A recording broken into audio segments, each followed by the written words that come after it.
All right, guys. So what I want to show you now is how I tie up spawn bags. For starters, you're going to need to get some spawn nets. Get a bunch of different colors. I've got orange, I've got red, chartreuse, and pink. And what you're going to want to do is make up bags that are small, medium, and large. Now, a small bag for Ohio might only have 3, 4, maybe 5 eggs. A average bag, I would say, would have between maybe 5 and probably 7 eggs, and a large bag might have 10 eggs. So there's the difference right there. That's a large bag.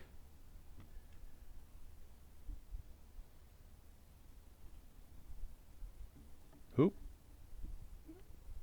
You're going to want to get any of those broken ones out of there, by the way. Any of those shells or cases, whatever you want to call them. Those right there. If you see any of those, get those out. They don't do anything but rot, so they give your bait a bad smell. So it's good to do it right now while you can. All right, so there we go. That's a medium.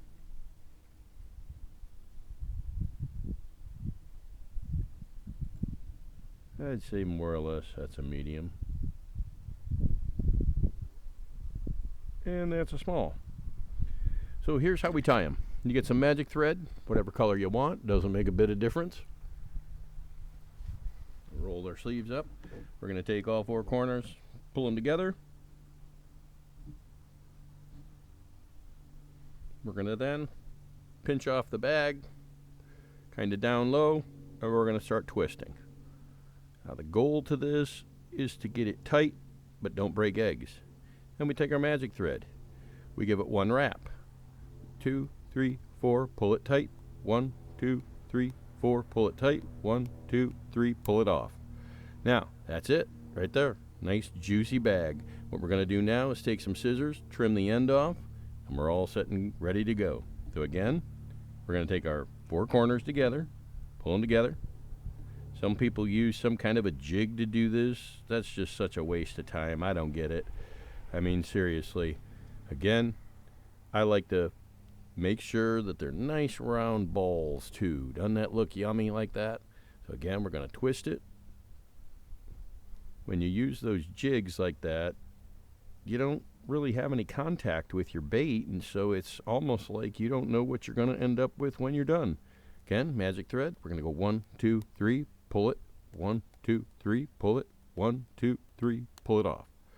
And that's it. That's a medium bag. Yummy.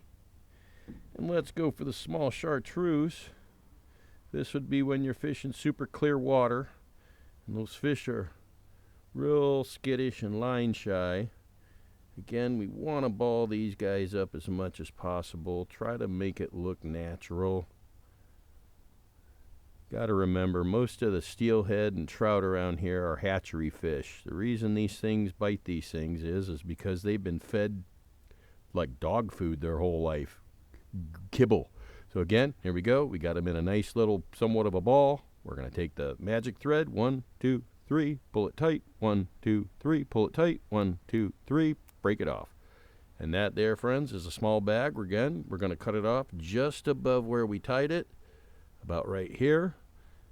And then we can put a hook through there and fish it nice. So here's 3 examples of your small, medium, and large bags. We just need to cut those off and we're good to go.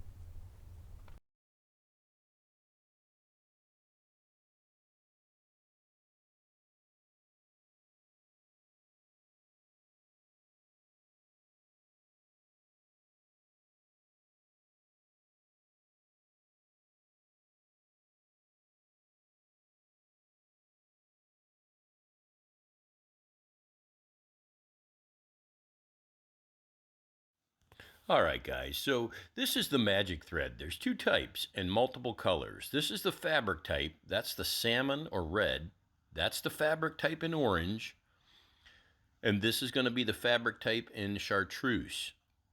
Now, there's also a very like elasticy, almost plasticky type. I'm going to show you here. These two are more of a plasticky type. Notice the sheen on them comparative to the yellow or chartreuse.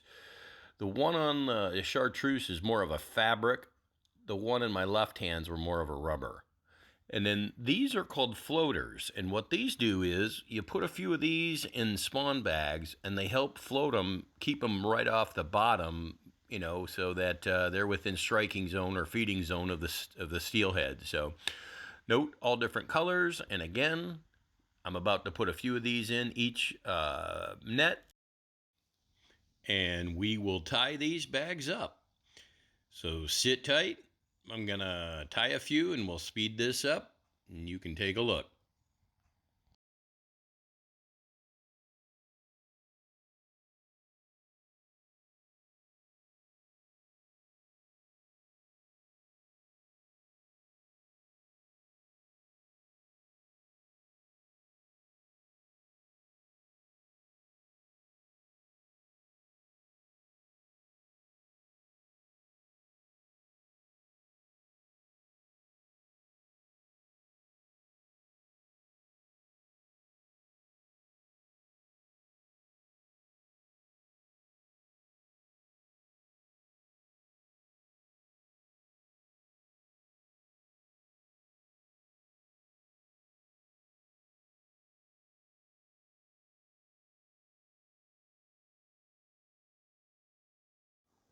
All right, so the only thing that's left is to trim the excess off of these bags.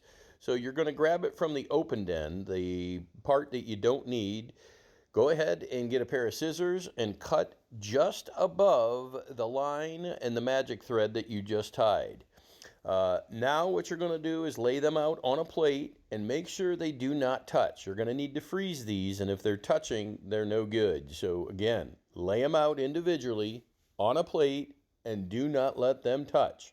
Now you're going to put these in the freezer. You're going to let them get rock hard over 24 to 36 hours, and then they'll be ready to vacuum seal.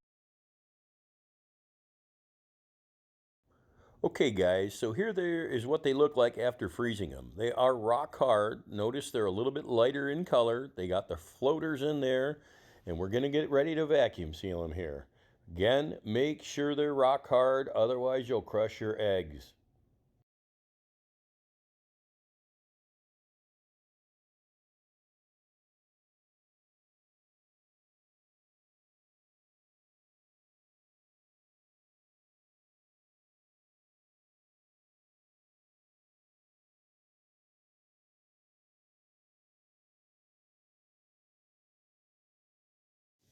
Okay, so now you want to lay them out and individually and make sure they are not on top of each other.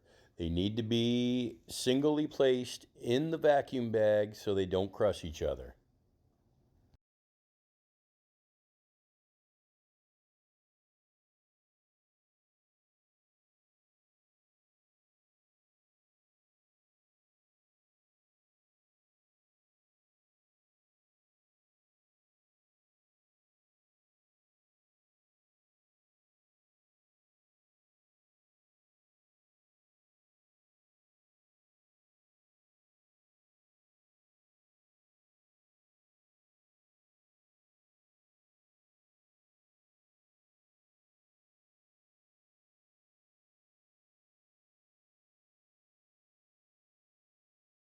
All right, with them laying in a single line, we're going to put them in the vacuum sealer, seal them up, and put them in the freezer.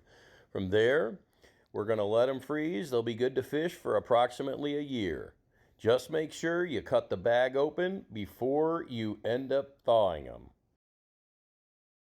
All right, I want to recap the most important steps with this.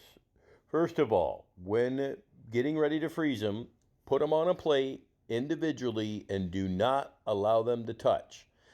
When you're putting them in the freezer, keep them frozen till rock hard before you vacuum seal them.